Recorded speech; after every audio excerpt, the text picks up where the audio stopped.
De infecciones en el adulto mayor. El adulto mayor, ¿a partir de cuántos años se considera? 65, 75. 60, ya en el Perú 60. Con la OMS, las leyes en el Perú sobre 60 años. Ya cualquier pregunta que venga al examen es a partir de 60 años. Para que no haya definitivo. Entonces vamos a ver las infecciones más frecuentes, dando un pequeño preámbulo para que vean. ¿Qué crees que han hecho anteriormente? ¿Temas? ¿Para no redundar? Fisiología del último grado.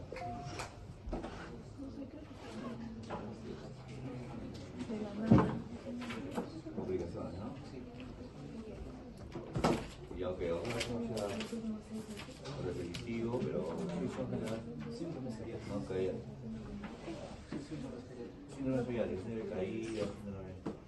Ya, entonces, adulto mayor en el Perú a partir de los 60 y a partir de los 65 años se países desarrollados.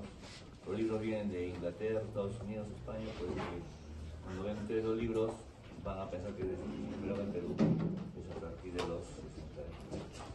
Entonces, más o menos, tenemos 4.140.000 mayores de 60 años en todo el Perú, que representan un 7% de la población, pero calculada sobre 75 años, ¿no? Más o menos es el 12.7% en el 2020. Había todos estos datos, pero nos da una idea más o menos de la proporción de adultos mayores. ¿Y cuántos médicos pediatras en el Perú? Somos pocos. La esperanza de vida en el Perú ha ido creciendo, ¿no? En el 2050, increíblemente, 44 años, ya la mayor parte habían fallecido, ¿no? Y van aumentando ahora de edad, ¿no? En el 2005, 71 años, en el 2020, 74.6, que todavía se conserva, y en el 2050, población de esperanza de vida será 74. Entonces la población anciana está aumentando, por lo tanto, va a haber mucho más pacientes adultos mayores, y por lo menos va a haber mucha chamba para los pediatras, que va a aumentar esta población, y no se va a despreciar la población, ¿no? Entonces, eso no solamente en Perú, es en todo el mundo, ¿ya? Es una población que va a generar mucho gasto porque bienes finalizan con varias comorbilidades, ¿no? Muchos medicamentos, ¿no? Todo viene en 1950 y está en la pirámide, eran más niños, pocos abuelos, se van aumentando ya más jóvenes, más abuelos. En el 2025 ya se equipará la cantidad de niños con la cantidad de adulto mayor, ya casi es igual. En 2050 vamos a la misma cantidad de niños que la cantidad de adultos mayores. Porque sí que los adultos mayores están aumentando en población y por lo tanto nos debemos preparar para eso, ¿no? Por procesos infecciosos, ¿cómo podemos interpretar eso, ¿no? Entonces no hay una infección exclusiva en el adulto mayor, no hay. Realmente hay una infección, pero no hay. ¿Por qué? Porque hay infecciones, porque hay una alteración morfológica funcional, lo que han estudiado, ¿no? La parte fisiológica, todo lo que se va alterando en el adulto mayor, tanto por la forma, la anatomía del adulto mayor, como funcionalmente, genéticamente va cambiando, ¿no? La disminución de capacidad de adaptación, ¿no? Entonces, la reserva fisiológica están disminuyendo, ¿no? Entonces, por lo tanto, se tienen que adaptar a esos nuevos eventos que están ocurriendo dentro del organismo del adulto mayor, ¿ya? Disminución de la capacidad de la reserva funcional, ¿no? Entonces ya disminuye la cantidad de músculo, ¿ya? Entonces todo eso lleva a una sarcopenia, aumento de la fragilidad y por lo tanto va a hacer que este paciente sea más frágil en cuanto a infecciones, ¿ya? Hay factores endógenos, exógenos que disminuyen la inmunidad, ¿no? Entonces el adulto mayor, no sé si les habrán dicho que vive un proceso proinflamatorio y un proceso inmunosenescente, ¿no? Entonces, no sé si entenderán el proceso proinflamatorio, si les han explicado o no en las rotaciones. Lo que pasa es que si, voy a repetir si algún grupo ha estado conmigo, ¿ya? Si yo me caigo y me golpeo, me caigo de rodilla, toda la rodilla se me va a inflamar. Ese es un proceso inflamatorio, ¿correcto? Pero ese proceso inflamatorio en adulto mayor está en todo su organismo, desde el cerebro hasta la punta del pie, ¿ya? pero en un grado chiquito. Y ese proceso está incrementado, la interleucina 6, la interleucina 9, el motor necrótico, aumento del cortisol, todo eso va a llegar a que disminuya la inmunidad. Por eso vive un proceso inmunosenescente, ¿correcto? Entonces, por eso que es lento para reaccionar a un ataque viral o bacteriano o otra noxa, ¿no? Entonces, es disminuido. ¿Listo? Dentro de la epidemiología, aumenta las infecciones ambulatorias, definitivamente, por toda su inmunosenescencia. ¿Ya? Hay infecciones nosocomiales, son pacientes generalmente que acuden frecuentemente al hospital. Si ustedes van a hospitales, la mayor parte son adultos mayores, y por lo tanto se quedan hospitalizados, por lo tanto las infecciones intrahospitalarias van a tener mucho más riesgo de que ellos se contraigan alguna infección, ¿no? Complicaciones más severas, ¿no? Complicaciones muy rápidamente se complican los adultos mayores, ¿no? Fácilmente por su fragilidad, por su sarcopenia, por toda la fisiología que tiene el adulto mayor. También aumenta la estancia hospitalaria, no es lo mismo que un joven que se hospitaliza que un adulto mayor que hospitaliza, ¿no? El adulto mayor es más difícil tratar, por lo tanto mayor tiempo va a estar, y por lo tanto las infecciones van a aumentar en el adulto mayor, ¿ya? El número de hospitalizaciones también, son pacientes que ingresan 1, 2, 3, 4, 5 veces, ¿ya? Entonces, acá comparamos una tasa de hospitalización en jóvenes, un 2%, en ancianos, más del 10%, ¿no? Un 11.5%, ¿no? Entonces, más están hospitalizados los adultos mayores. Los días de hospitalización, un adulto mayor resuelto toda su infección en 7 días. En adulto mayor generalmente demora más, en 10 días.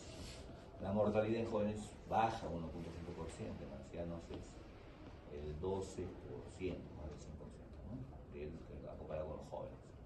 ¿Correcto? Entonces son mucho más riesgosos en tratar un adulto mayor, ¿no? Entonces, eso en cuanto a la más frecuente, la neumonía, comparándonos con procesos neumónicos. La prevalencia, generalmente la neumonía siempre es frecuente, las infecciones más frecuentes vamos a poner, pero no necesariamente son las que se presentan, ¿no? La neumonía siempre, la citus, la reticulitis en menor porcentaje, la endocarditis también, ¿ya? La meningitis, un poco más rara, pero se presenta. El herpes zóster es muy frecuente, una infección muy secular, la influenza que ustedes han visto, las infecciones respiratorias virales, el COVID hemos tenido hace poco, y no cambia la causa de la infección neumococo, hemofilus influenza, listeria, legionela en pacientes con procesos respiratorios, ¿ya? Entonces, vamos a hablar algo sobre la respuesta al estrés. Entonces, no sé si me entenderán algo sobre reserva funcional, ¿ya? Esto más que todo hablamos en fragilidad, ¿no? Como es el basal y como a los 20 años, grado de niños, tenemos acá, va aumentando nuestra reserva, va ocupando más músculos, mayor reserva cognitiva, mayor reserva renal, pulmonar, ¿ya? Y más que todo vamos a hablar de la parte funcional, ¿no? Como nosotros vamos juntando nuestros músculos. A partir de los 30, más o menos hasta los 40 lo mantenemos, y a partir de los 40 ya empezamos a decaer en la parte funcional, porque ya va emergiendo la sarcopenia. La sarcopenia es un problema de atrofia muscular por ese proceso proinflamatorio, ¿ya? Y por lo tanto, si este adulto mayor empieza a caminar menos, a acostarse más, va a llegar un momento que no camina, por lo tanto su reserva funcional va a ser menor, y esto va a llevar a que tenga implicado una menor respuesta a un proceso infeccioso, ¿ya? Entonces eso nos da una explicación de por qué son más frágiles en cuanto a la infección, ¿ya? Entonces hay una reducción inevitable de la reserva funcional, es algo natural que se cumplen todos los adultos mayores a partir de los 40 años y a partir de los 30 años se acelera y a partir de los 80 mucho más rápido, ¿ya? Pero tenemos la máxima, que caminan en todo, ya que el paciente ya pues ya no, se redujo, ¿no? Esa parte funcional. Factores de riesgo, factores ambientales. ¿Qué riesgo va a sufrir el adulto mayor? ¿No? Un paciente que generalmente, como hemos visto anteriormente, está más tiempo hospitalizado, ¿no?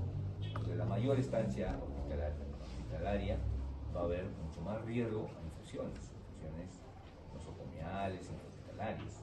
Es por eso que nosotros debemos evitar la mayor estancia hospitalaria. Debemos resolver el adulto mayor en poco tiempo, máximo en 10 días, de 11 días. Se queda, no se va, tenemos que resolver rápido, no demorar en cuanto a los procesos de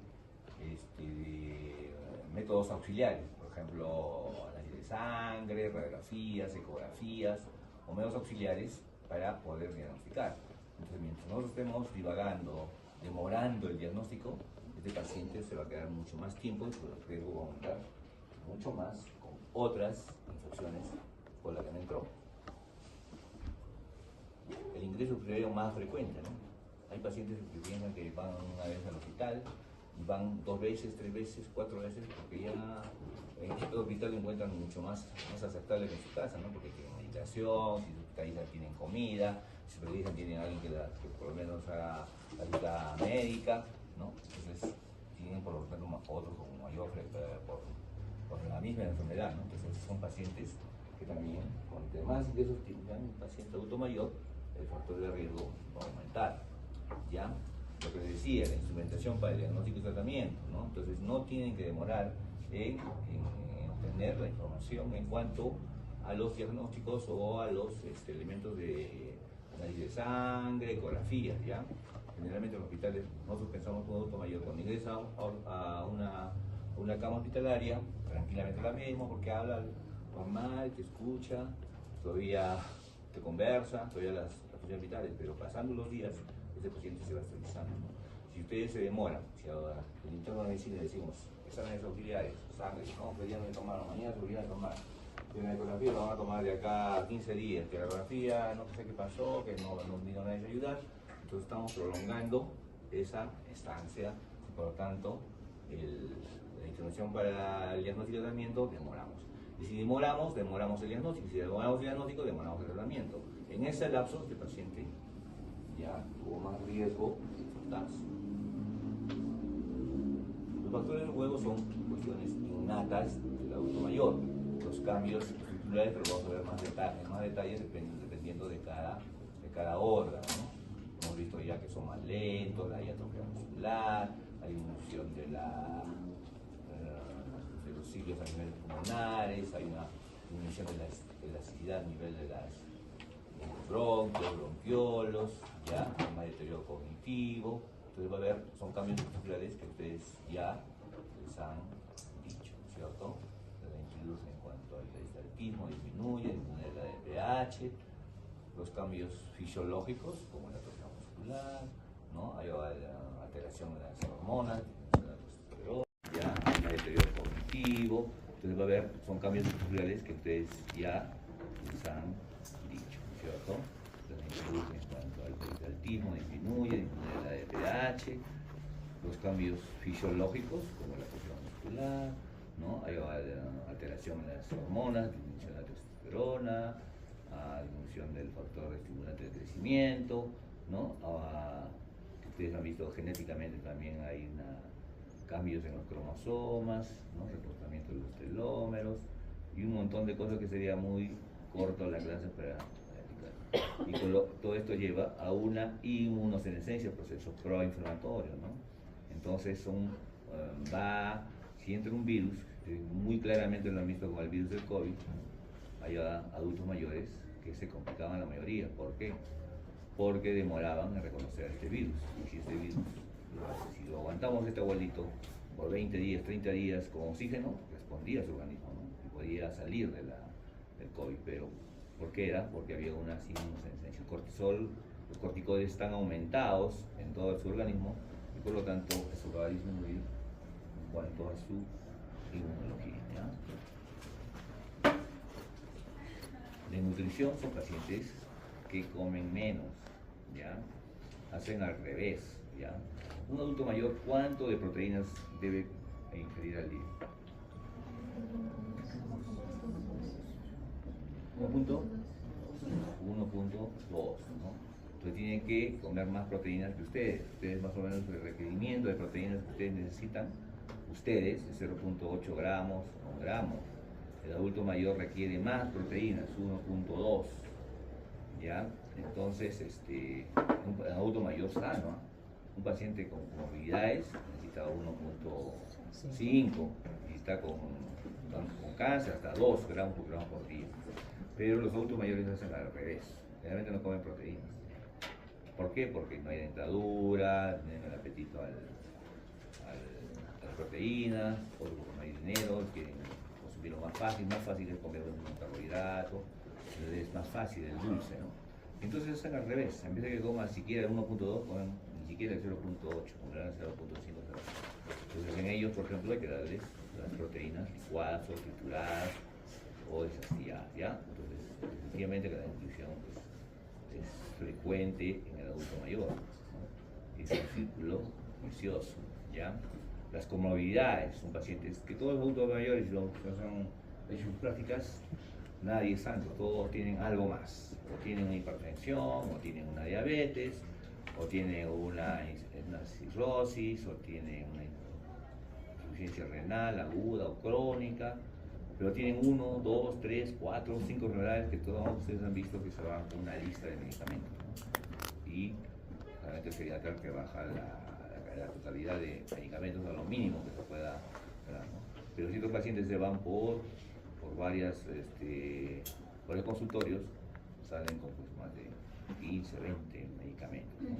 Entonces, ¿pero por qué? Por las comorbilidades, y esto hace que también disminuya, aumente sea un factor de riesgo en el huésped en cuanto a las infecciones que presentan los adultos mayores, ¿no? Entonces van a ser mucho más vulnerables, ¿ya? Entonces acá tenemos un adulto mayor, los cambios estructurales fisiológicos, más detalladamente, ya ustedes ahora se han explicado, en el aparato respiratorio hay pérdida de la elasticidad pulmonar, cambios en la cómplex, rigidez de la pared torácica, disminución del reflejo latoso. Ojo con esto, pérdida de elasticidad, ¿ah? Cambios del cómplex, rigidez de la pared torácica. Todo esto lo vamos a explicar en un momento, ya, por qué estos adultos mayores frecuentemente son de alto riesgo en cuanto a infecciones respiratorias. En el aparato digestivo hay una disminución de la acidez gástrica, hay disminución del metabolismo, se hace más lento, alteración del esfínter esofágico, hay regurgitación, ya no cierra bien ese esfínter, entonces va a llevar a estos cambios estructurales, ¿no? En la piel, disminución de la capacidad de cicatrización, y la cicatrización más lenta, aumenta la probabilidad de deshidratación, una piel mucho más sensible, ¿ya? La capacidad de recepción para la vitamina D también disminuye, porque estos pacientes generalmente tienen deficiencia de vitamina D, porque ya no van a alcanzar al 100% de los rayos solares, ya no va a activar esos receptores de la vitamina D, será un 60%, un 50%. Por eso que el adulto mayor debe tener complementos de vitamina D, se ha visto que es muy importante.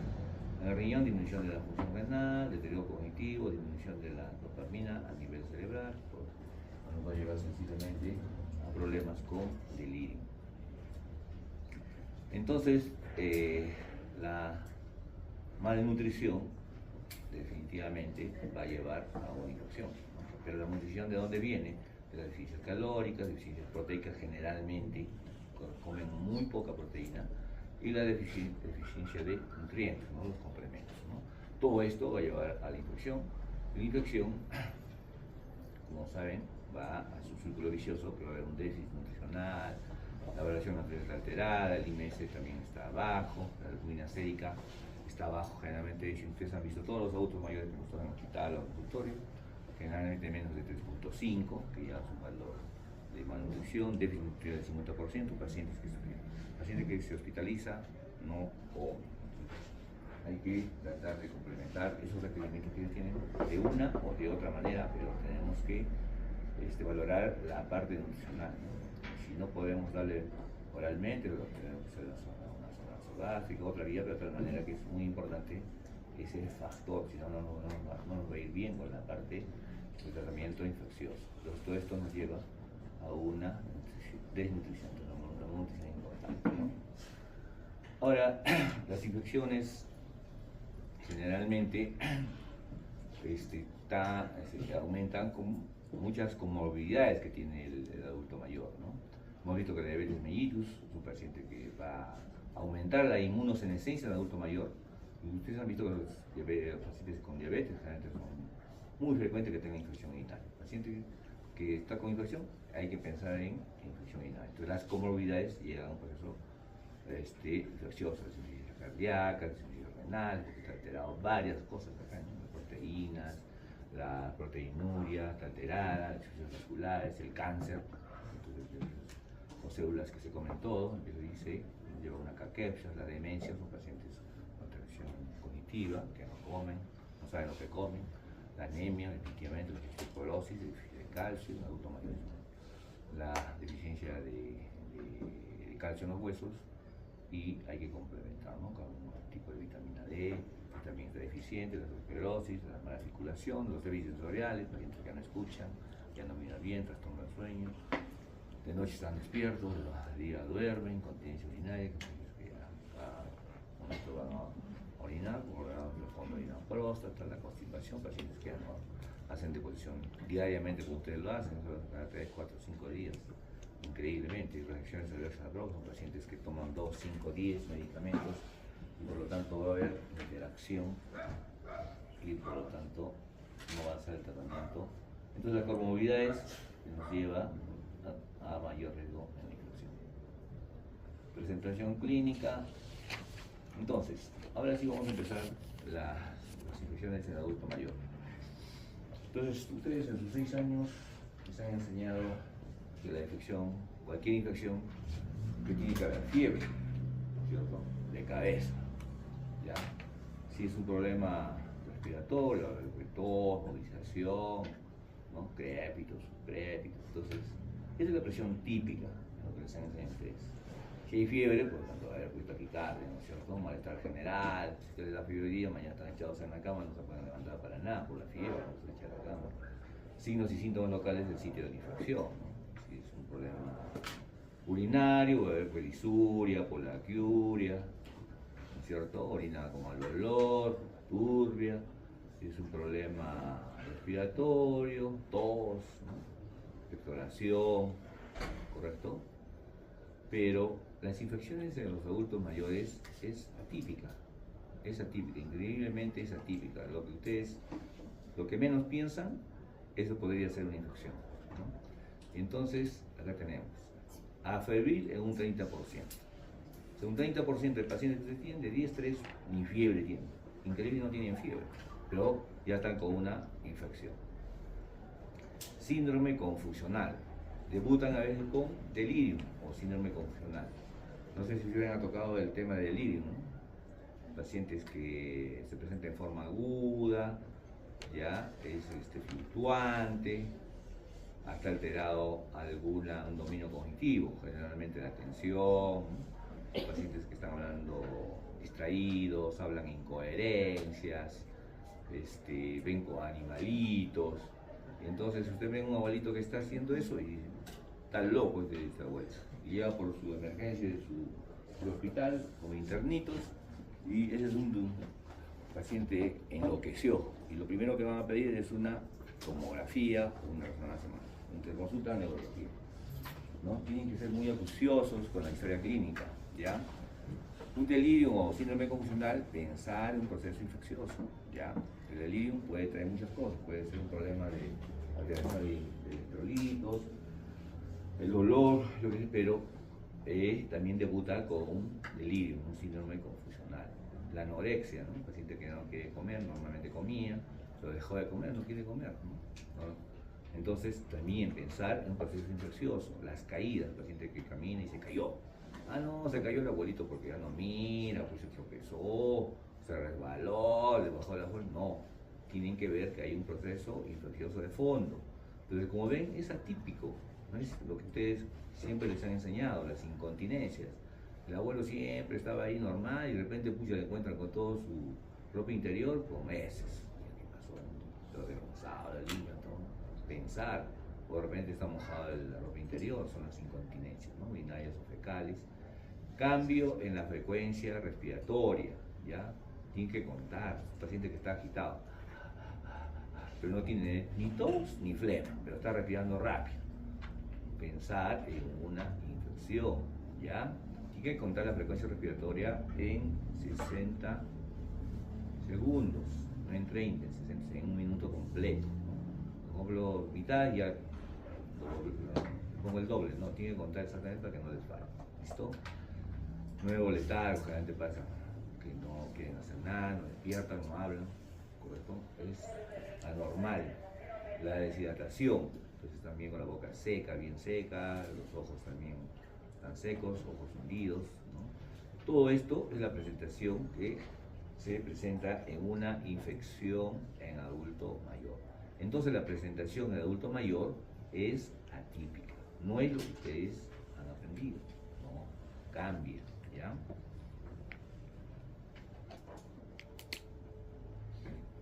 Entonces es un reto diagnóstico, ¿no?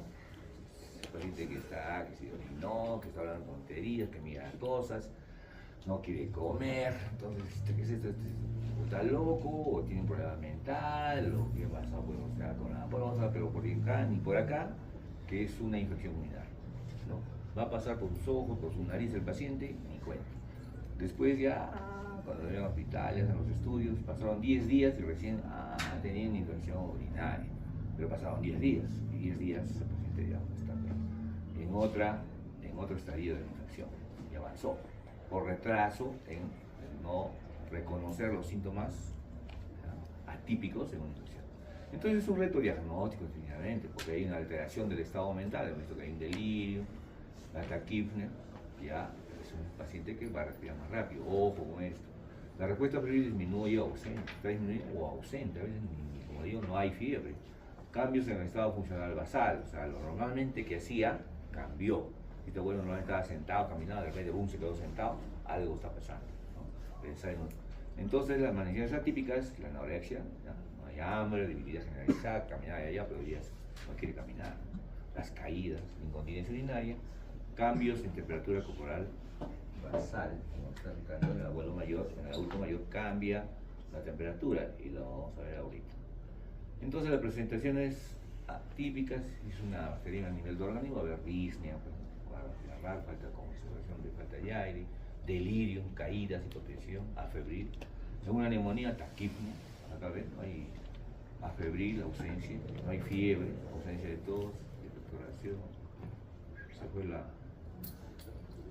infecciones intraabdominales, anorexia, no hay fiebre, ausencia de signos del peritoneo, ¿no es cierto? ¿Cuáles son los signos de peritoneo? Tensión.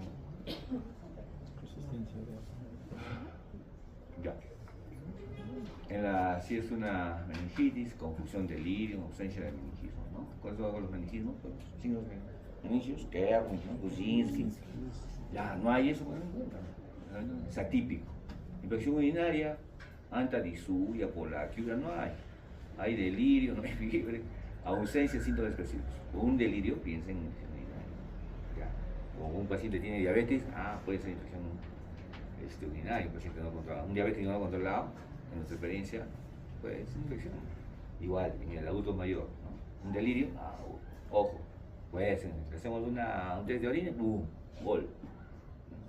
Tuberculosis, pérdida de peso, deterioro funcional. Nada más, ni siquiera la tos más de 15 días, la fiebre. Entonces son presentaciones atípicas ya que tienen que saber para poder. Entonces, como decía, 20 a un 30% no tiene fiebre. Ante una sepsis severa, imagínense, una sepsis es una sepsis, ¿no? Una infección que ha comprometido varios órganos, ¿no? Es una infección que hace tiempo lo tiene y que entonces, es un pobre pronóstico. La temperatura corporal basal es menor en adulto mayor. Generalmente la temperatura en nosotros son 37.1, en ellos no baja, ya pues necesitamos abrir. Ante una infección rara, una temperatura de 38.3. Si hay tendencia es porque ya la infección ya está muy avanzada, ¿no?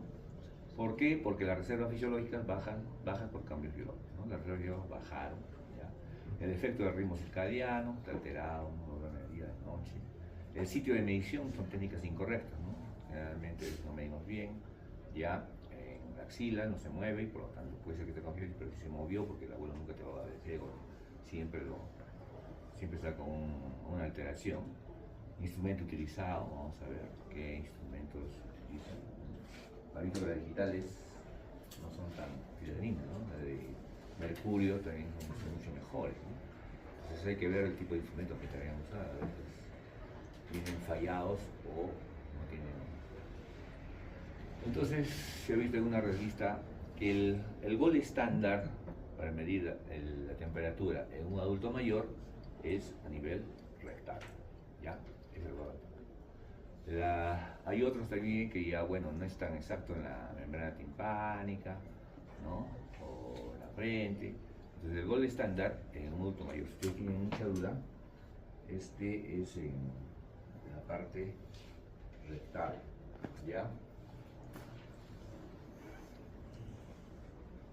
Ante un cuadro infeccioso, medición de temperatura rectal detecta fiebre ni siquiera el 100%, 86%. Si es oral, un 66%. Y si es axilar, 32%. ¿Correcto? Entonces va dependiendo del lugar donde lo tome. Respuesta febril, entonces la inmunosenescencia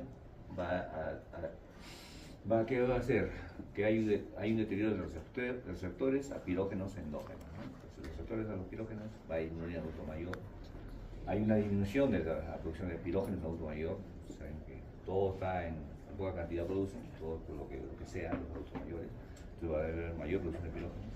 Defectos en el paso de la barrera hematocefálica, ¿no? No es normal en adultos jóvenes, en adultos mayores, es mucho más difícil que pasen estos pirógenos a nivel del hipotálamo y puede detectar, ¿no? Entonces, disminución de las vías aferentes involucradas en la fiebre. Por eso que la respuesta febril es nula en un 30% y un 70%, sí, hay fiebre, ¿no? Pero vemos que no es una fiebre florida, ¿no? Como nos han enseñado, que empieza rápidamente con fiebre. Entonces, la neumonía es muy frecuente, agentes causales, ya no va a variar, va a ser lo mismo, ¿no? Tanto adultos jóvenes como adultos mayores, no va a cambiar. Siempre Streptococcus pneumoniae o neumococo, y eso en lugar está Haemophilus influenzae, ¿no? No hay diferencia en esta parte, solamente en la presentación que es atípica, ahí va a variar, ¿no? Otros microorganismos causales de neumonía son bacilos gram negativos, sí, también hay bases atípicas, virus de Toy, Staphylococcus aureus, no cambia. Micoplasma y clamida también son causas de neumonía en ancianos, ¿no? Pero es más frecuente en joven, menos en adultos mayores. Legionella también también está presente, ¿no? Pensar en eso no va a salir claramente discutido, ¿no? La neumonía intrahospitalaria es muy frecuente, ¿no? Como usted, el adulto mayor generalmente entra por alguna cosa, una fractura, y generalmente se demora en la resolución de estas fracturas o cualquier enfermedad. Es frecuente que haya neumonía intrahospitalaria, ¿ya? Entonces, generalmente la causa son los bacilos gram negativos como Pseudomonas aeruginosa y Klebsiella pneumoniae. Entonces, pensar, ¿no? Si nosotros, como la mañana pasamos visita con uno de los compañeros y neumonía intrahospitalaria, más frecuente, más pacientes los que están más de 20 días, en cirugías, pensando que de repente hay un tumor en el esófago, hicieron todos los estudios, se pasaron 20 días ahí, no hay nada nos va a pasar a nosotros, y está ya con un proceso infeccioso pulmonar, que lo más probable es que sea neumonía intrahospitalaria. Entonces no vamos a esperar hasta que hagan los cultivos, nosotros tenemos que empezar de una vez con el tratamiento, porque el abuelo tenemos que resolverlo rápido, ¿ya? Entonces está en tercer lugar ya los anaerobios, ya por aspiración. Es muy frecuente la neumonía intrahospitalaria por aspiración, ¿ya? Pacientes que siempre le dan de comer echado. El adulto mayor tiene que comer siempre a 45 grados o a 90 grados. Así tengan sonda nasogástrica.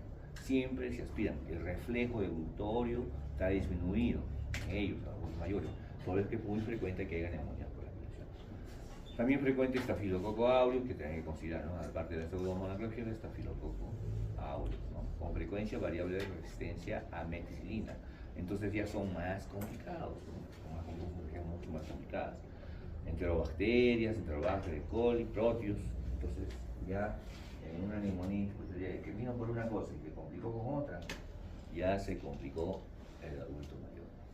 Y entonces, ¿en quiénes es más frecuente las neumonías? ¿No? ¿En un paciente sano? No. En un paciente con un EPOG. ¿Saben qué es el EPOG? Más o menos. Pacientes con enfermedades coronarias, alcoholismo, o usan drogas, caras se clavan, el cáncer también, porque no baja la defensa, no una caquez. La falla cardíaca congestiva, son pacientes que fácilmente se congestiona el pulmón, hay crépitos, ¿no? La enfermedad neuromuscular, la diabetes mellitus también fácilmente lleva a una inmunosenescencia cuando está controlada. La inmunosupresión, ya, todos los pacientes que usan corticoides, ¿no? Dosidas, yo que sé, enfermedades renales, todo está alterado, además es peor. Pero ¿por qué el POG? 33, casi 34%. ¿Ya? Y esto es frecuente, realmente, en la mayoría de adultos mayores. ¿Ya? Entonces, a ver, algo para que nunca, un tip para que nunca se olviden. ¿Ya? Ustedes tienen en su casa, su mamá, su papá tienen su jardincito y tienen su manguerita, ¿cierto? Compran la manguerita nueva, pum, pum, para regar el jardín. ¿Cuánto les dura esa manguerita? ¿1 año? 2 años, 3 años, ¿cuánto creen que les? Más o menos. Depende cómo lo usan, ¿no? Si lo usan todos los días, o no lo usan ya, guardado. Las mangueritas dentro del carro cambian, ¿no? Hay que cambiarlas porque más de 5 años ya hay que estar mecánico cambiando. Asiste con sombra, con todo. Entonces, ya, porque sean 4 o 5 años, ¿correcto? Después de 5 años la manguerita, ¿qué pasa? Salen y si la mueven mucho, pum, ya se quebró y empieza a salirse el agua por ahí, ¿no? ¿Qué pasó en 5 años? Que esa manguerita se endureció, ¿correcto? ¿Sí? O tienen su lavadora, a ver, otro ejemplo, uno tiene su lavadora de plástico, su mamá va a comprar hoy día, y acá 1 año las asas, ¿qué pasa? Ya se rompieron, se rajaron, ¿cierto? ¿Por qué? Porque se endurecieron, ¿no? El plástico. Un paciente de 80 años que tiene acá sus mangueritas, pues una manguerita la tráquea, y se divide en varias mangueritas, ¿cuánto tiempo dura? 82 años, ¿no? Son de mejor calidad que las mangueras que nos venden, ¿correcto? 82 años. Su mamá que tenga 60 años o 50 años dura esa manguerita, ¿no? Pero ¿qué pasa?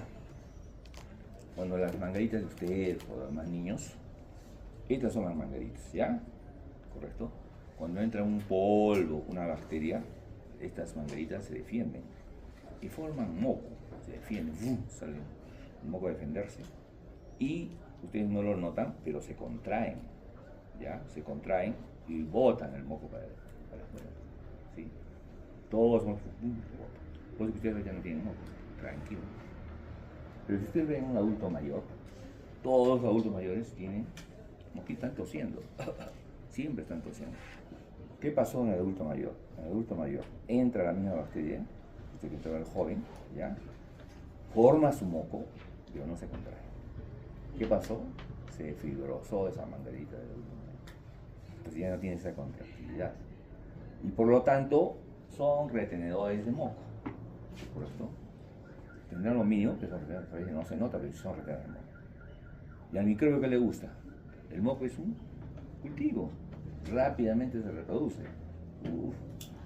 Entonces, el adulto mayor, que es un retenedor de mocos, si por A por B le entra una bacteria, está soñando con la... esa historia. Ya, entonces, fácilmente se reproduce la bacteria. son más frágiles, más rápidamente hacen la neumonía que ustedes. ¿Por qué? Porque tienen moco, tienen el caldo de cultivo dentro de su boca, ¿ya? Y entonces el EPOC, ¿qué es el EPOC? Es eso, es una fibrosis, ¿no? Que en algunos se adelanta más, ¿por qué? Porque han trabajado en mina, otros son fumadores, otros han vivido en zona muy contaminada, otros han vivido en la tierra, todos los han respirado polvo, o yo qué sé, ¿no? Más rápidamente, los pacientes que necesitan a lo largo de toda su vida, necesitan, otros viven ya dependientes de oxígeno, que han trabajado en mina, ¿correcto? Pero al final, todos van a terminar con EPOC, todos. Yo, ustedes, yo más rápido que ustedes, los papás de repente más, ¿por qué? A los 99, 81, 90, todos están tosiendo, todos tienen eso. Y entonces son más susceptibles de tener infecciones más rápido. Por eso que tienen un 33.9% de riesgo de hacer neumonías, ¿ya? Entonces, todo adulto mayor tiene que calificar en qué grado está su EPOC y de acuerdo a utilizar inhaladores. Hay inhaladores pues muy modernos, muy buenazos, pero lamentablemente nuestro sistema de MISA o de salud te da pues lo más económico, pero sí hay corticoides muy buenazos, ya, pero muy patropio, que no hacen que no se forme el moco, ya. Tengan cuidado con el salbutamol. He visto que muchos usan salbutamol, no salbutamol. Salbutamol adulto mayor baja el potasio fácilmente, son muy frágiles de bajar el potasio. Y el potasio se baja, el potasio funciona mucho con el corazón, hay arritmia, se puede con un problema cardíaco de electrolitos en el potasio, ¿ya? ¿Hasta qué es la clase? Hasta las 4, ¿no? Ya, vamos a estudiar. Y entonces la presentación, como está explicándole, es diferente, es atípica, ¿no? Entonces la presentación sintomática es atípica, inespecífica, sútil, no nos damos ni cuenta, ausencia de los síntomas típicos de un joven. Entonces, ¿qué cosa hay? Hay disney, fiebre a veces, un 30%, nada más, un 70% si lo tiene, tos, alteración del estado mental, delirio, confusión, ¿no? Empiezan a mirar cosas, a gritar, se vuelven más agresivos, cuidado, pues, el puto purulento, realmente pone una frena mega verde, que nunca la tenía, el dolor pleurítico también, me agacho, el dolor de la bolita de la columna, no. Pero lo más importante es esto, la taquipnea no falla, la anorexia, que no cae, y se ha caído el mejor indicador de infección del tracto digestivo inferior. ¿Listo? Ya hemos remarcado 2 o 3 veces eso, la presentación es atípica, ¿correcto? El plan de trabajo laboratorio es lo mismo que un joven, se refiere todo a pruebas de laboratorio, hemocultivo, gran estudio de líquido pleural, cultivos de esputo, y lo mismo, ¿no? La radiografía también siempre es normal cuando hay infección o neutropenia, le va a salir normal la radiografía, infiltrados intersticiales, la trama aumental, también la radiopacidad, indicadores de gravedad, derrame pleural, afectación de los glóbulos, compromiso bilateral, si está comprometido ya es un estadio más grande, ¿no? Entonces, el estudio microbiológico, el esputo, como siempre, lo que siempre han pedido, lo que les han enseñado, que los hemocultivos, terapias bacterias, buscar las muestras, llevar al laboratorio para ver qué tipo de infección es o qué cosa es, ¿ya? ¿Cuándo hospitalizar? Acá hay varias escalas, ¿ya? Este es de la Sociedad de Tórax, ya, de 2007, CUR 65, ¿ya? Entonces, miren, la CUR 65, confusión. No voy a pensar confusión, ¿por qué neumonía? ¿Para el neurólogo? No. ¿Ya? El boom, la urea, calculan la urea y sacan el boom, ¿ya? La presión arterial sistólica, menos 90, o presión arterial diastólica disminuida, menos de 60, o edad mayor a 60, puntúan eso, ¿no? 2, riesgo moderado, requiere hospitalización. Más de 3, UCI. Pero miren, confusión.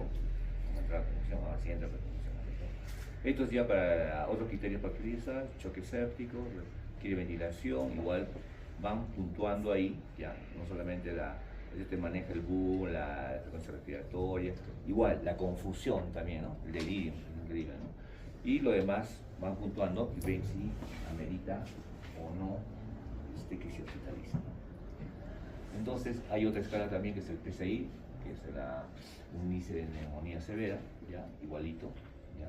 Neumonía comunitaria, el NAC, ¿no? Mayor de 50 años, enfermedades asociadas, si hay esto, ¿no? Si tiene más de 50 años, si tiene estas enfermedades, sí, no. Entonces, queda ahí. Si sí es sí, hacen todo esto. La edad, bueno, siempre es importante la edad. Si hay enfermedades asociadas, exploración, síndrome confusional, ahí está, si delirio o no, taquipnia más de 30, presión arterial, van puntuando eso, laboratorio piden todos esos laboratorios, ya, y con eso puntúan, ¿no? Si es no, grupo 1, alteración del nivel de conciencia, nivel de carrera. Entonces, grupo 1, si solamente no tiene nada de esto, pues, si tiene todo esto más de 50 años, sí, puntúan ahí, van puntuando, y al final les va a salir una escala, ¿ya? En el primer lado, que no había nada de eso, menos de 50 años, bajo 1, domiciliario se valida, no va a calcular, ¿no? Si es bajo, en el PCI, sale en el grupo 2, entonces puntúa menos de 70, de 71 a 90, 91 a 31 y mayores de 70 van puntuando el grado de acuerdo al puntaje que han acumulado, ¿ya? ¿Y en quién se hospitaliza? Cuando sale solamente de 91 a 130 o mayor a 130. Y también nos da la mortalidad, de acuerdo al grado, ¿ya? Esos son criterios para hospitalizar según el PCI. El tratamiento ambulatorio, el tratamiento debido especialmente a neumococo, siempre rápido, ya también no espere, bueno, pueden hacer el cultivo, el cultivo faríngeo también, pero mientras tanto debo empezar con mi tratamiento, ya. Y si ustedes no se dan cuenta porque tienen una caída y que no come y van demorando, entonces va aumentando el tiempo, ¿ya? Pero si pues, ya reconocen los síntomas atípicos o la presentación atípica, empiecen ya generalmente un beta-lactámico más un macrólido, ¿no? Entonces, acá tenemos amoxicilina, siempre más un macrólido, pues azitromicina, clindamicina, lo que ustedes quieran, ¿ya? O fluoroquinas, inmunoterapia también va bien, ¿ya? ¿Cuál quieren ahí? Cipro, la fluoroquinona, la última, no sé. ¿Alguna fluoroquinona?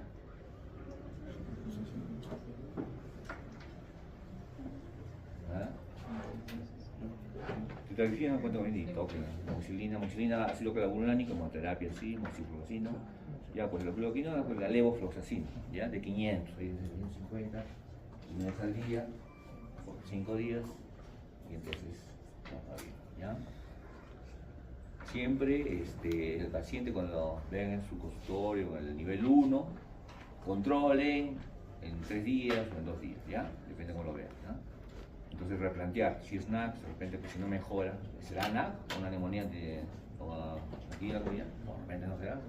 El tratamiento empírico es el correcto, hay resistencia bacteriana, es debido a un poquito de preguntitas y rotar o ver qué es lo que está pasando, ¿ya? En todo paciente con manejo ambulatorio se debe hacer seguimiento con ese correcto, a 2 días o a 3 días siempre. Condición para el alta, que tolera la vía oral. Un paciente que no comía, ahora ya está comiendo, correcto, estamos viendo bien. Hemodinamia médicamente estable, no hay problemas en la presión, frecuencia cardíaca, nada, ausencia de disnea de reposo, porque vimos que era típico, ¿no? Un paciente que está respirando rápido, ausencia de fiebre por 48 horas, control radiológico a la mes y medio, ¿ya? Ahí está, terapia, si es una neumonía intrahospitalaria lo más frecuente, ya.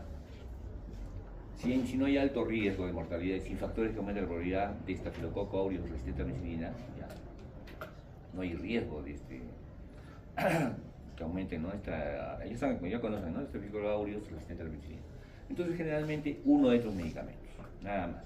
Puede ser pipetazo, piperacina, sobastán, o serpima, o levofloxacino, endovenoso, ¿no? O imipenem o meropenem, pero solamente un medicamento, ¿correcto? Pero si ven que ya este paciente está con una neumonía intrahospitalaria, ya, sin alto riesgo de mortalidad, no lo vemos todavía en estado de agonía, no muy mal, pero con factores que aumentan la probabilidad de penicilina resistente al Estafilococcus aureus que hemos visto antes, estamos pensando en eso. Entonces usamos todo lo que hemos usado anteriormente, que hemos visto, uno de esos, más que no falte la vancomicina, ¿ya? O linezolid, o sea, van 2 antibióticos. No sé con los alumnos que hemos pasado hoy en la mañana, ¿no? Solamente querían darle meropenem, no, porque el paciente tenía una tumoración esofágica, que nunca tenía un problema respiratorio, y la radiografía le salía compatible con la neumonía, tenía disnea, tenía tos, ya estaba usando oxígeno, no le voy a pasar con él, tengo que pasarle con dos, tengo un hospital, meropenem más vancomicina. O sea, uno de estos más vancomicina o linzolid, pero son dos antibióticos. Pero si el paciente vemos que ya se complica más, con riesgos de mortalidad, ¿no? Alto riesgo de mortalidad, ¿no? Ya está la presión está alterada, ¿ya? Entonces, recepción de antibióticos intravenosos durante los 90 días anteriores a tener ya recibido antibióticos, ¿no? Entonces, ahí tienen que usar 3 antibióticos. 2 de los siguientes, ¿ya? 2 de los siguientes, pero evitar 2 beta-lactamatos, 2 de estos. Más, siempre no debe faltar la vancomicina o linzolid, ¿ya? Con 3 antibióticos, ¿listo? Entonces, tenemos que empezar una infección empírica, hasta que llegue el cultivo, hasta que llegue el otro, el paciente se nota, ¿ya? Porque han visto que son muy frágiles. El moco está en todo el pulmón y el caldo de cultivo para los perros. Es muy frecuente la neumonía aspirativa. Generalmente pacientes, siempre se han visto pacientes en el hospital, todos los adultos mayores están usando una zona nasogástrica, porque son pacientes que no comen, ¿ya? Entonces hay que recuperarlos con un medicamento que se llama proteínas, alimentación, ¿no? Y entonces esto trae colonización de la pseudomonas y generalmente la causa es la causa generalmente es por anaerobios o gran negativo, generalmente anaerobios, prefieren antibióticos para anaerobios, ¿ya? Y gran negativos, ¿correcto? Infecciones urinarias en el anciano. Luis, dime una cosa, estoy hoy en la clase, me llamas a trabajar. Ok.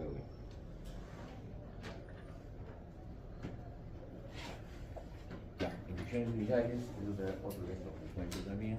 ¿Ya?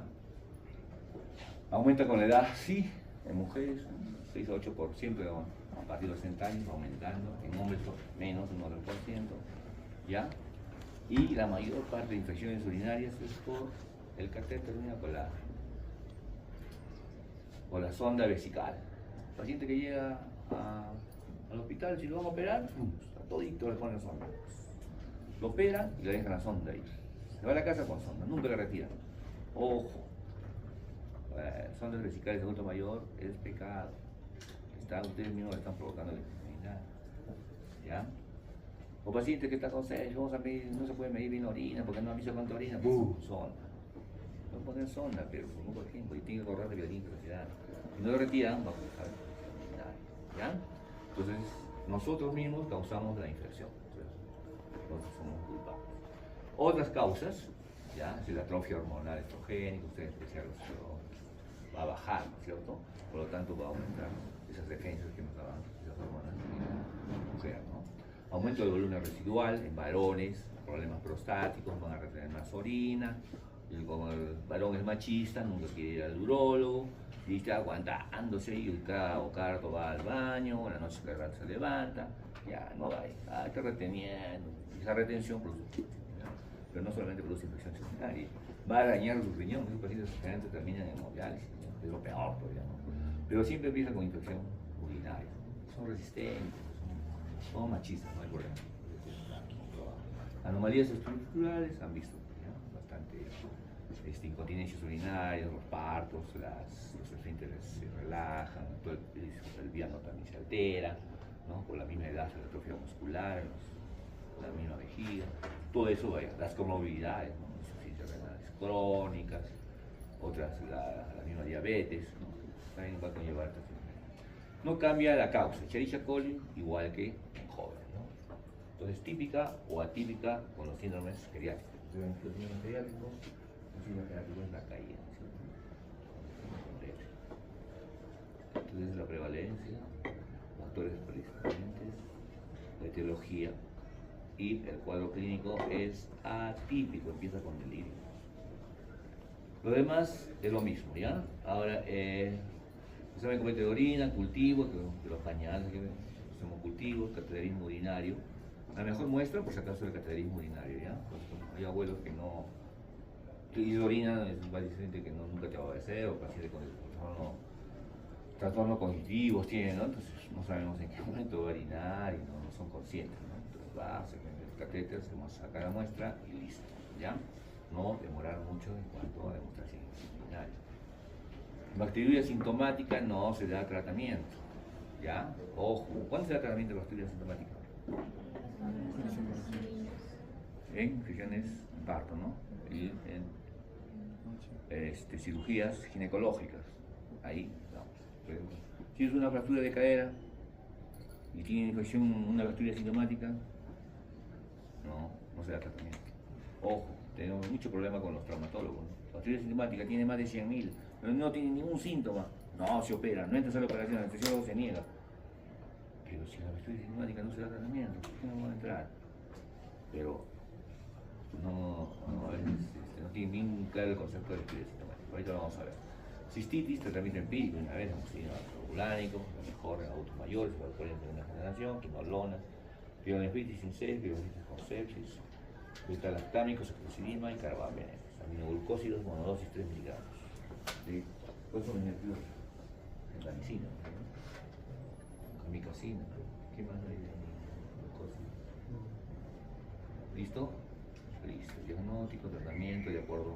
En 3 días ustedes pueden cambiar de acuerdo al urocultivo ventricular. Y tu recurrente adulto mayor. Algunos conceptos, ¿ya? Realmente van a ver con los abuelos siempre, recurrentes y recurrentes. Terminología. Prima infección. Nunca ha tenido un cuadro, nunca ha tenido una infección. Primera vez, debuta, su primera vez. Cuadro un cuadro muy antiguo, hace años, de niña y ahora. Ellos lo llaman una prima infección. Escucha, no resuelta. O sea, no responde al antibiótico y está documentado. No le damos el antibiótico, le tomas otra muestra y sigue ahí. O sea, está resuelto, ¿no? Claro que es el mismo organismo con un perfil de resistencia. Posiblemente no respondió al antibiótico. Un antibiótico. Recurrente. Ocurre cuando es una infección recurrente. Ocurre después de resolución exitosa de una infección urinaria, pero está documentada. O sea, le da la infección, le das tratamiento y nuevamente le haces el análisis de orina y ¡pum! No hay nada. Curado. Es una... Entonces, ocurre después de una resolución exitosa documentada de una infección anterior. ¿Sí? Cuando después que tú has documentado la anterior y otra infección nuevamente, pero estaba seguro que la anterior estaba resuelta. Entonces, este recurrente se divide en dos. Uno, reinfección, nuevo evento asociado con la reintroducción de bacterias del tracto urinario. Y persistencia, ictus recurrente por la misma bacteria que vuelve a emerger en un poco de un tracto urinario, ¿no? Es un nuevo episodio, pero este no, este es recurrente por la misma bacteria. ¿Listo? Es la diferencia, que persiste y persiste. Y los recurrentes, ya generalmente la macrolantina o la nitrofurantoína es muy buen medicamento, ¿ya? Ahí no van a tener falla, ya, hasta que esperen pues, un cultivo, ¿ya? Primera elección empírica, ¿sí? De primera elección. Pocos efectos colaterales, ecológicos, similar a 3 días. Ya, el trimetoprim también es muy bueno, no tan marcado. Ya, el Bactrim, que ustedes lo conocen, 2 veces al día por 3 días activos. Es igual y eficaz sin los efectos de los frutos, ¿ya? Entonces, ahí tienen dos medicamentos. Bacteriuria asintomática, ¿ya? Son pacientes asintomática, sin catéteres permanentes, ¿ya? Que tienen salen el cultivo más de 100, y entonces, pero no tienen síntomas, ¿no? Independientemente si hay pielonefritis. Es una bacteria asintomática. Para las mujeres deben tomar 2 muestras, y para los varones solamente una muestra, ¿no? Una mujer después de 2 semanas, una muestra, ¿ya?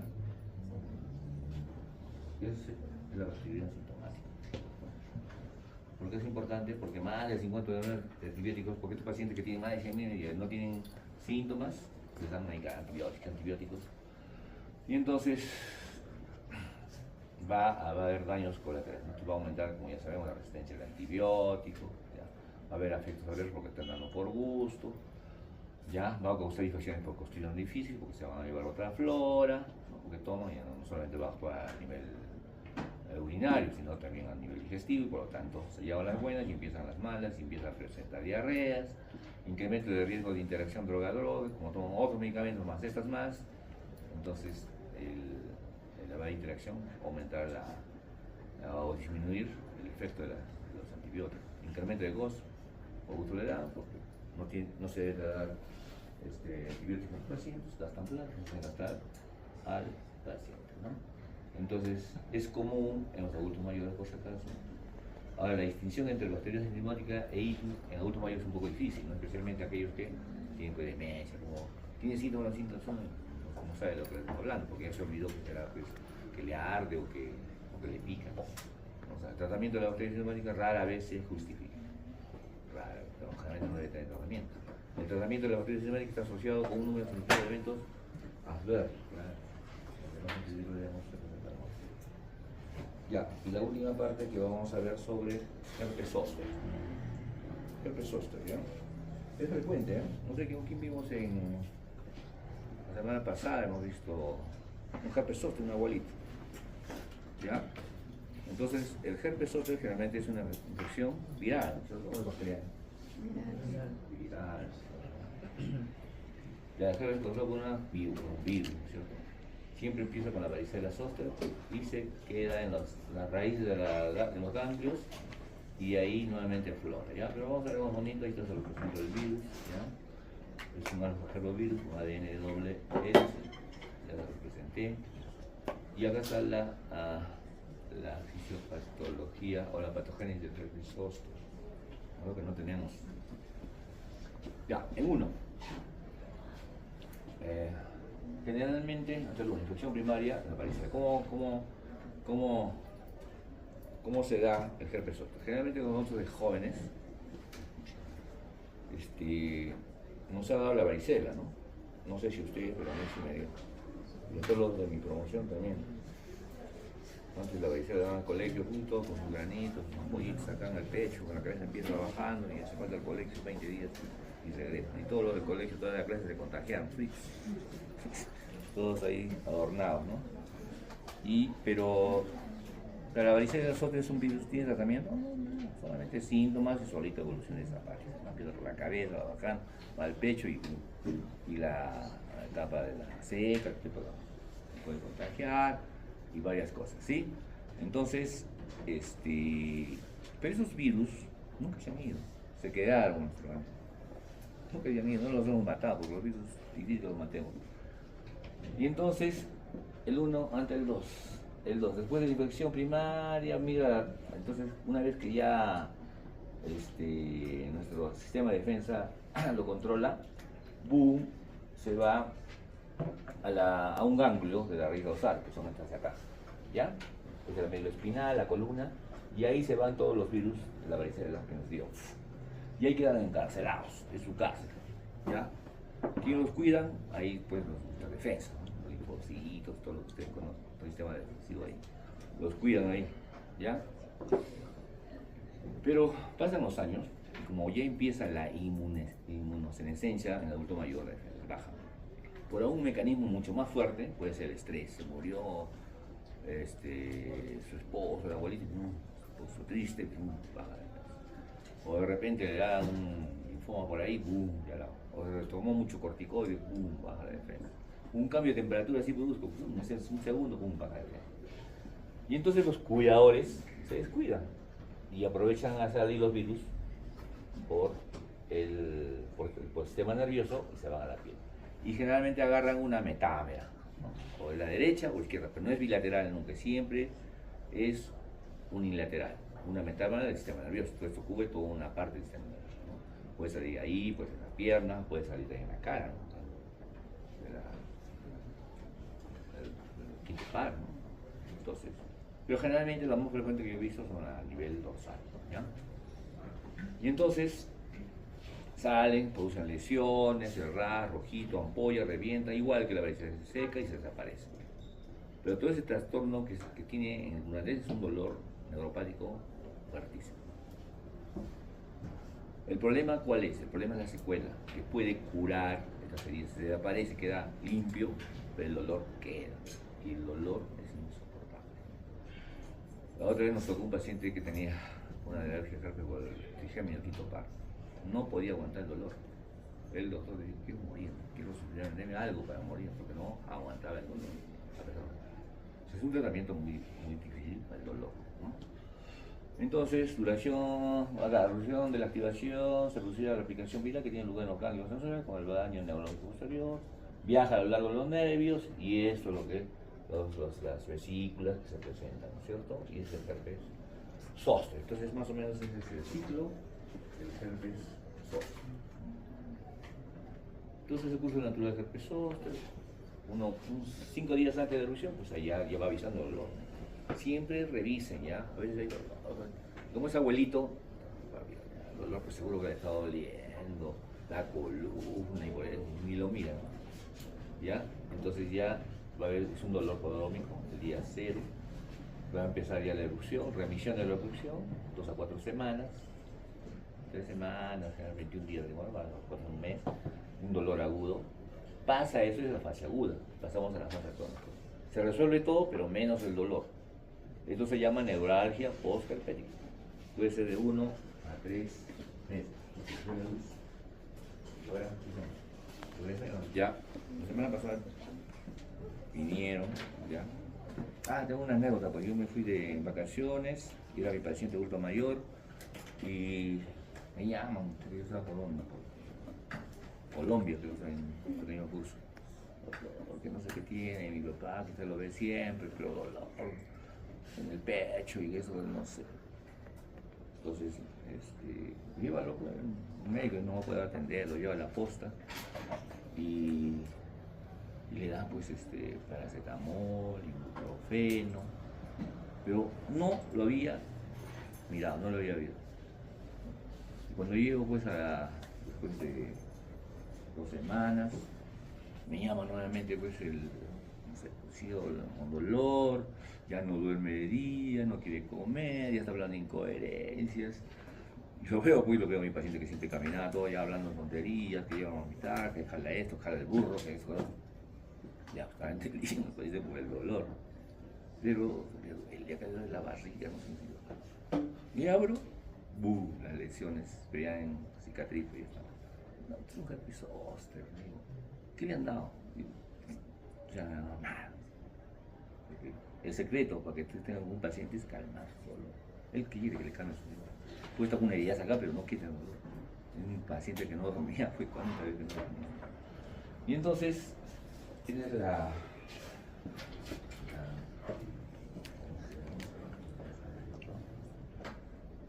presentación clínica, los podremos hemos visto, el RAS, las ampollitas, ya revistas amenitas, ya, y la seca, la cicatrización y el dermatoma de la espalda, el rostro son los más frecuentemente afectados del rostro.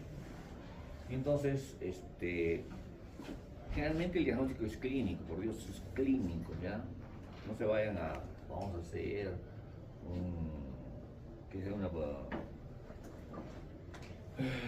unos estudios más sofisticados, ¿no?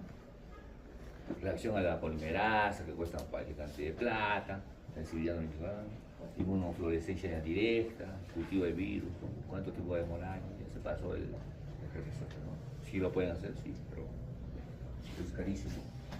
Y bueno, hasta que llegue a Lima, complicaciones, es la complicación que les hablaba, la neuralgia postherpética, es el dolor, Si ese compromiso, hay compromisos oftalmológicos, ¿ya? Dolor durante el RAS, la afectación nerviosa por afectación viral.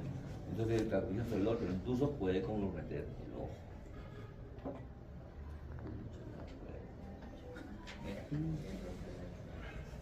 Mira cómo has hecho. ¿No? Ustedes tienen que saber tratar eso, pero no van a llamar al neurólogo, no, ya está en sus manos ustedes.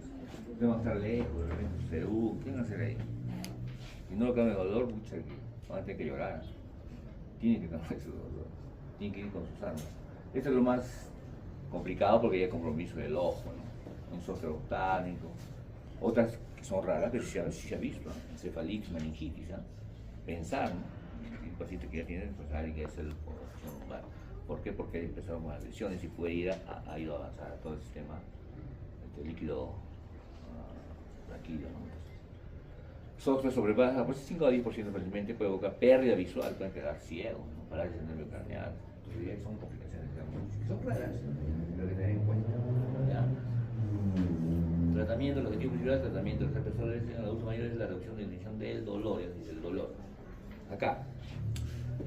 Diagnosticado herpes zóster, diagnosticado, se inicia el tratamiento inmediatamente. Si ustedes se demoran el tratamiento, las secuelas del dolor van a ser aún más evidentes, ¿ya?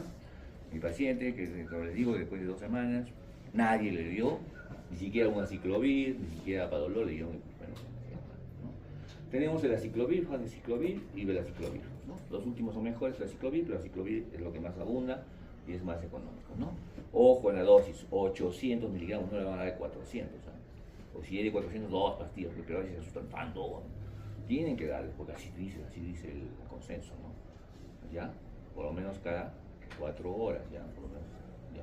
Fanciclovir 500 cada 2, ciclovir 1000 cada 2. Los costos salen ahí, saquen sus cuentas si tienen plata, ya, si no, ciclovir, ¿ya? Por 7 días. Analgesia. Acá no está bien escrito, pero sí se lo puedo decir. Ya manejo herpes agudo, analgesia. Paracetamol de Aines, vean, pero la mayor parte que yo he dado se ha reído de mí. ¿Ya? El herpes se ríe de mí con paracetamol, o ibuprofeno, o ketoprofeno, o no sé qué, los Aines, ni cosquillas se ha hecho, ¿ya? Pero puede empezar. Ya, siempre combinados, ya, con un opoide de o tramador. Entonces, generalmente, ¿cuál es el tratamiento? Usen de inicio tramador. ¿Ya? El tramador empieza con baja dosis de 50 miligramos cada 8 horas, ¿no? En toda la parte donde está florida las lesiones térmicas, ¿ya? Y de ahí ya, una vez que se resuelva, pueden bajar a cada 12. Ojo con el tramador, porque es un poco estreñimiento, un poco de vómito, pero yo prefiero que sea bonita, pero el dolor lo tiene que calmar, ¿ya? Opioides, generalmente el tramador, si hay morfina o oxicodona puede ser. Yo nunca llego a usar, pero también se usa, ¿ya? La morfina en apoyos cutáneos, hay pastillas de 30 miligramos, oxicodona también, hay pastillas que también pueden ayudar, pero son mucho más costosas, ¿no? Entonces, tienen que resolver el problema. Cuando se van a ir son pacientes con cis o no cis, no tienen mucho bien, pero el tramador sí, en abundancia. Terapia coadyuvante, ¿ya? La gabapentina, puede ser el tramadol más cada 8 horas, más la gabapentina viene de 300 miligramos cada 12 horas, ¿ya? Normalmente es una vez al día, pero con herpes el dolor cada 2. Mucho mejor es la pregabalina de 75 miligramos, de 75 miligramos cada 12 horas. Y que no le falte, ¿no? La que pasó de moda, la amitriptilina de 25 miligramos viene de 25 miligramos media tableta en la noche. Son 3 medicamentos, ¿ya? Tramadol cada 8, prega o GABA, ¿ya? Cada 12 horas y amitriptilina con media tableta, ya, de 25 miligramos. Con eso van a controlar el dolor. ¿Listo? Listo. Ahora, en algunos pacientes sintomáticos que algunos no pueden usar oftálmico, no cuidan los daños. Prevención.